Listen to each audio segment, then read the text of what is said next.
الحمدللہ رب العالمین والصلاۃ والسلام علی اشرف الانبیاء والمرسلین حبیبنا و حبیب رب العالمین۔ برادر گرامی قدر حضرت اقبال حسن صاحب، محترم خواجہ ظفر الہی صاحب، برادر اختر عباس صاحب، برادر فرید احمد صاحب، چودھری امجد یوسف صاحب، ڈاکٹر عبد الرحمن صاحب، ڈاکٹر ریاض احمد صاحب اور میرے بہت ہی قابل قدر رفقاء اور بہت ہی عزیز بہنوں، جماعت اسلامی ممبر کی قیادت نے بر وقت پروگرام کا انعقاد کیا ہے، میں اس پر مبارکباد بھی پیش کرتا ہوں، اور جن مربین کا آپ نے انتخاب کیا ہے، خواجہ ظفر الہی صاحب، اختر عباس صاحب، حضرت اقبال حسن صاحب، یہ پروگرام کئی حوالوں سے قابل تمثیل بھی ہے، قابل تقلید بھی ہے اور قابل تحسین بھی۔ میں بہت سارے چہروں کو جانتا ہوں، آپ میں سے اکثر لوگ جو ہیں وہ قیادت کے منصب پر فائز ہیں۔ نبی اکرم صلی اللہ علیہ وسلم کا ایک فرمان ہے کہ تم میں سے ہر ایک سے اس کی رعیت کے بارے میں سوال کیا جائے گا۔ ہم بعض اوقات امیر ضلع پر یا اس سے نیچے چند ذمہ داران پر ذمہ داری ڈال کر جو ہیں وہ فارغ ہو جاتے ہیں یا ہونے کی کوشش کرتے ہیں۔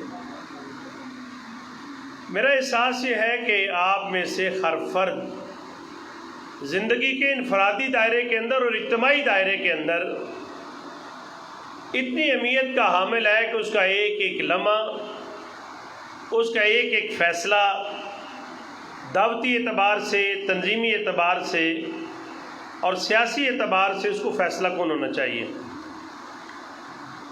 رحمت کائنات صلی اللہ علیہ وسلم نے فرمایا جس کا آج اس کے کل سے بہتر نہیں، وہ تباہ ہو گیا۔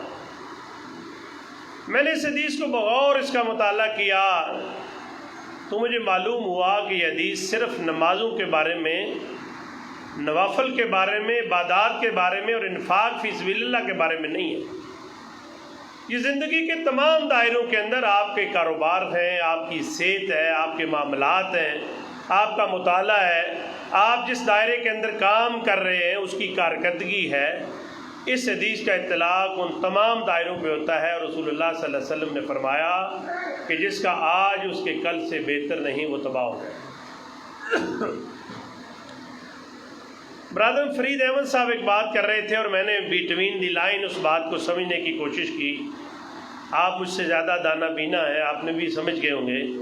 مجھے ان کے پورے خطاب میں ایک بات یہ نظر آئی کہ وہ یہ چاہتے ہیں کہ ہمارا ایک ایک کارکن، ایک ایک ذمہ دار اپنی قیادت کے سرکلر، اس کے ایس ایم ایس اور اس کے واٹس ایپ کی طرف نہ دیکھے، وہ اپنے کردار کا خود تعین کرے اور اپنے دائرہ کار کے بارے میں وہ خوب جانتا ہے۔ میں سیرت کے البم کی ایک تصویر آپ کو دکھانا چاہتا ہوں۔ مکی دور کے بہت پرخطر حالات ہیں۔ آمنہ کے لال اپنے بستر پر لیٹے کروٹیں بدل رہے ہیں، حالات ٹھیک نہیں ہیں، خطرات بہت زیادہ ہیں۔ آپ کے دل کے اندر ایک خیال آیا کہ کاش آج کی رات کوئی میرے مکان کے باہر پہرے داری کرتا، چوکی داری کرتا، میں اطمینان کی نیند سو جاتا۔ سیرت نگاروں نے لکھا کہ آپ کروٹیں بدل رہے تھے پریشانی کے عالم میں۔ خیال دل کے اندر آیا کہ کاش کوئی میرے گھر کے باہر پہرے داری کرے تاکہ میں اطمینان سے سو جاؤں۔ تھوڑی دیر گزرتی ہے تو آپ نے اپنے مکان کے باہر قدموں کی آہٹ اور اسلحے کی چھنکار محسوس کی۔ آپ اٹھ کے بیٹھ جاتے ہیں اور بآواز بلند پوچھتے ہیں کہ کون ہے اس وقت میرے گھر کے باہر؟ آواز آتی ہے یا رسول اللہ صلی اللہ علیہ وسلم، میں زبیر بن عوام ہوں۔ پوچھا آپ کیا کرنے آئے ہیں؟ کہا کہ میں نے آج خود حالات کا جائزہ لیا ہے اور میں اس نتیجے پر پہنچا ہوں کہ آج کے رات میں آپ کے گھر کے باہر پہرے داری کروں اور آپ اطمینان کی نیند سو جائیں۔ قیادت اور کارکن کے تعلق کو ذرا دیکھیے۔ قائد نے کوئی پیغام نہیں بھیجا کارکن، لیکن بات کا مشاہدہ کرنے کے بعد اپنے کردار کا تعین کیا۔ آج جماعت اسلامی کے اندر مرکز سے لے کر کی اطلاع تھی لیکن پراپر اطلاع نہیں تھی. پراپر اطلاع کسی اسٹامپ پیپر پہ ہوتی ہے. جماعت اسلامی کے اولین دور کے اندر تو لوگ اس طرح پیاسے ہوتے تھے پروگراموں کے حوالے سے، کسی کی اس باتوں سے کوئی بات ٹکراتی تھی ان کا شوق جو ہے وہ خود بخود انہیں لے جاتا تھا. کوئی گلہ اور شکوہ نہ زبان کے اندر ہوتا، زبان پہ ہوتا تھا، نہ دل کے اندر کوئی ایسی میل ہوتی تھی. اور اگر سارے لوگ اس پراپر اطلاع کے چکر میں رہتے تو میں پوری دیانت کے ساتھ یہ بات کہتا ہوں کہ مولانا مودودی رحمۃ اللہ علیہ کے بعد جماعت اسلامی کو متبادل آدمی میسر نہ آتا. آپ حیران ہوں گے کہ جماعت اسلامی کی بانچ تھی کہ مولانا مودودی کے بعد بندہ نہ ملتا. مصری صدیق نام کا ایک آدمی جماعت اسلامی کے تاسیسی ارکان میں اس کا نام شامل ہے. آپ ان افراد کی فہرست پڑھیں جو تاسیسی ارکان میں تھے. مصری صدیق نے ریاست کپورتھلا کے ایک مسلمان وکیل کو اپنا رب بنایا. کتنا کانفیڈنس تھا اس مصری صدیق کے اندر کہ وہ ریاست کپورتھلا کے پہلے مسلمان وکیل، اس سے پہلے کوئی مسلمان وکیل نہیں تھا، اس کو اپنا رب بناتا ہے. اور جب مولانا مودودی نے پورے ہندوستان سے لوگوں کو اکٹھا کیا تو اس نوجوان کو یہ اطلاع دی گئی کہ آج مولانا مودودی نے نئی جماعت کی بنیاد رکھنی ہے. پراپر اطلاع اس کارکن کو بھی نہیں تھی. وہ آپ سے بہت زیادہ مصروف تھا اور بڑی اہم میٹنگ کے وہ جا رہا تھا. وہ کہاں جا رہا تھا؟ اس کی تازہ شادی ہوئی تھی. شادی کے دوسرے اور تیسرے دن بیوی کے جو لوگ جب لینے جاتے ہیں نا اس کے اپنے سسرال، تو وہ مکلاوا اسے کہتے ہیں ہماری زبان میں. وہ مکلاوے میں اپنی بیوی کو لینے جا رہا تھا. اس سے بڑا کام کوئی ہو سکتا ہے؟ لیکن وہ وہاں بیوی کو لینے نہیں گیا، وہ اس اجتماع کے اندر چلا گیا. اور اجتماع کے اندر جب مولانا مودودی رحمۃ اللہ علیہ نے کھڑے ہو کر کلمہ طیبہ کی تذکیر کی، اپنے آپ کو جماعت اسلامی کے لیے پیش کیا، تو چھٹے آدمی کے بعد ساتواں وہ آدمی جو مصری صدیق کا ربط تھا وہ کھڑا ہوتا ہے اور وہ کہتا ہے کہ میں بھی کلمہ طیبہ پڑھ کر جماعت اسلامی کے تاسیسی ارکان میں شامل ہونا چاہتا ہوں. مولانا منظور احمد نعمانی صاحب نے کہا کہ اس کا ذرا چہرہ دیکھیے، کلین شیو آدمی، 2 پیس سوٹ اس نے پہنا ہے، پینٹ اور کوٹ پہنا ہے، فرنگی لباس پہنے ہوئے، یہ جماعت اسلامی کے تاسیسی ارکان میں شامل ہونا چاہتا ہے اور غلبہ دین کی جدوجہد کا سپاہی بننا چاہتا ہے. اس سادہ لو آدمی نے اس نے کہا کہ داڑھی کوئی بازار کی چیز ہوتی تو میں بھی خرید کے لے کے آ جاتا، مجھے اتنی مہلت تو دے دے میری داڑھی باہر نکل سکے. سید مودودی کا ویژن تھا. انہوں نے کہا اس کے قلب و نظر کی دنیا تو تبدیل ہو چکی ہے، جبھی تو علماء کی مجلس کے اندر آ کے بیٹھا ہے. آپ اس کو سراپا تبدیل کرنے کے لیے 3 سے 6 ماہ کا وقت دے دیں. اور 3 سے 6 ماہ کا وقت دیا گیا، جس کی جماعت میں شمولیت پر لوگ متردد تھے. مولانا مودودی کے بعد جب 31 سال انہوں نے عمارت کی اور اپنی صحت کی بنیاد پر جماعت کی عمارت سے معذوری ظاہر کی، تو پاکستان اور بنگلہ دیش کی جماعت اسلامی کے ارکان نے اسی آدمی کو جو کلین شیو جماعت اسلامی میں داخل ہوا تھا، جس نے اس وقت منظور نعمانی صاحب کے الفاظ میں فرنگی لباس پہنا تھا، اسے مولانا مودودی کا جانشین مقرر کیا، جسے آج ہم محترم میاں طفیل محمد کے نام سے جانتے ہیں. یہ جو دائی ہوتا ہے نا، ہماری بہنیں اور خواتین بھی بیٹھی ہیں. ہمارے ڈاکٹر احسان اللہ شاہ صاحب ایک بات کہتے تھے، وہ کہتے تھے یہ خواتین ہوتی ہیں نا، یہ جب فوتگی پہ جاتی ہیں تو فوتگی کے پہ کم جاتی ہیں، اپنے بیٹوں اور اپنے بیٹیوں کے رشتے وہاں تلاش کرتی ہیں. فوتیدگی پہ وہ بڑکیلے لباس پہن کے لوگ نہیں آتے، فل میک اپ کے ساتھ نہیں آتے. تو وہ وہاں دیکھتے کہ کون سی لڑکی جو ہے وہ چست ہے، کون سی سست ہے، اور اس کی عادات و اطوار کیا ہیں. وہ بوڑھی خواتین کو وضو کرا رہی ہے، اس کو چائے بنا کے دیتی ہے، اس کے پٹھے جو ہے ان کو دباتی ہے، اس کی ٹانگیں دباتی ہے. دائی جو ہوتا ہے اس کی نظر ہوتی ہے ہر وقت، وہ بس کے اندر ہو، وہ کریانے کی دکان پہ ہو، وہ میڈیکل سٹور پہ کام کرے یا کسی اسپتال کے اندر میڈیکل ڈائریکٹر کے طور پر کام کرے، وہ افراد کا چناؤ کرتا ہے اپنی تحریک کے لیے.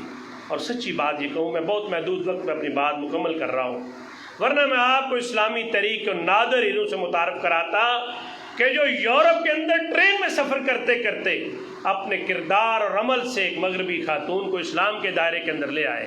UK اسلامک مشن کے ایک سربراہ ذمہ دار تھے، وہ یورپ کے اندر ٹرین میں سفر کر رہے تھے، مغربی خاتون ان کے سامنے بیٹھی تھی، 2-2.5 گھنٹے کا سفر تھا.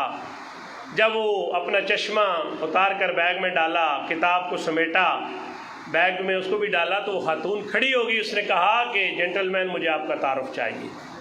انہوں نے کہا کہ میرا نام یہ ہے اور میں اسلامک مشن سے وابستہ ہوں.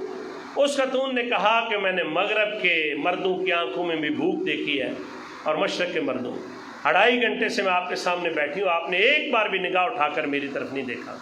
تو میں نے یہ تجسس ہوا, میں جاننا چاہتی ہوں کہ آپ کون ہیں.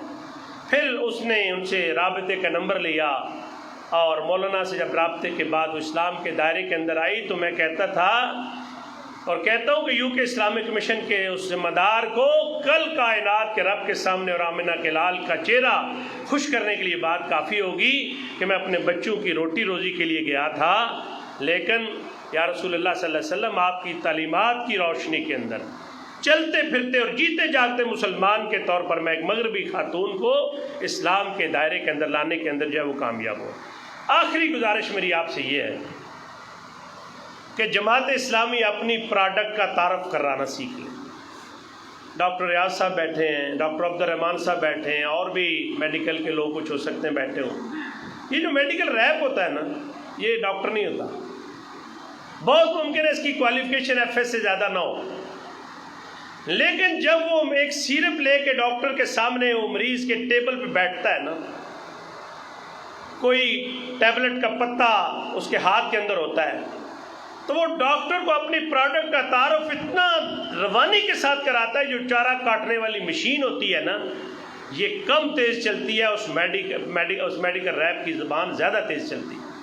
وہ اتنے کانفیڈنس سے بتاتا ہے کہ ٹیریمیڈ یہ کام کرتی ہے, اور اتنے کانفیڈنس سے بتاتا ہے کہ یہ دوائی جو ہے وہ اس مرض کے لیے اتنی تیر بہدف ہے.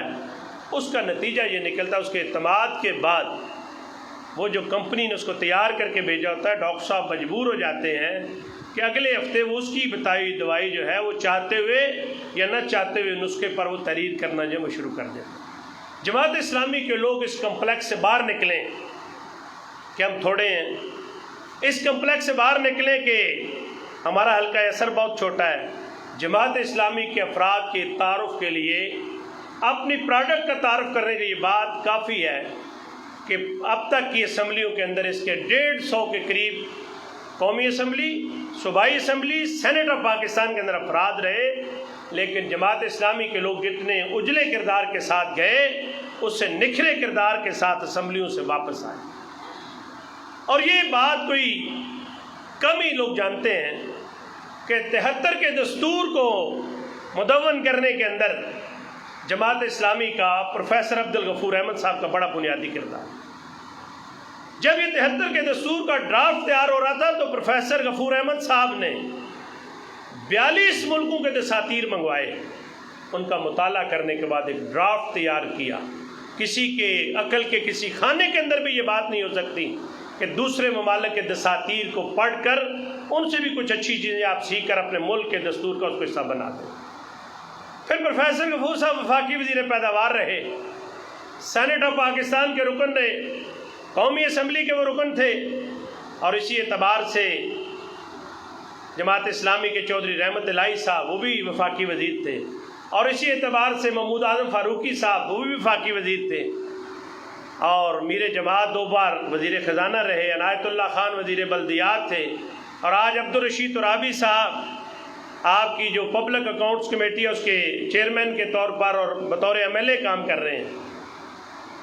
آپ مجھے پوری دیانت سے یہ بات بتائیں کہ سید عبدالرشید جب سندھ اسمبلی کے اندر کھڑے ہوتے ہیں, عنایت اللہ خان اور سراج الدین KPK کی اسمبلی کے اندر کھڑے ہوتے ہیں, عبدالرشید ترابی جب آزاد کشمیر اسمبلی کے اندر کھڑے ہوتے ہیں, عبدالاکبر چترالی جب قومی اسمبلی کے اندر کھڑے ہوتے ہیں, سینٹ آف پاکستان کے اندر مشتاق احمد خان صاحب اور محترم امیر جماعت کھڑے ہو کر جب یہ بات کرتے ہیں, اور ڈاکٹر سید وسیم اختر صاحب اللہ ان کی قبر کو نور سے بھر دے, وہ پنجاب اسمبلی کے اندر جاتے جاتے یہ بل منظور کرا گئے کہ پنجاب کے تمام تعلیمی اداروں کے اندر ناظرہ قرآن کریم ہمارے بچوں کو پڑھایا جائے.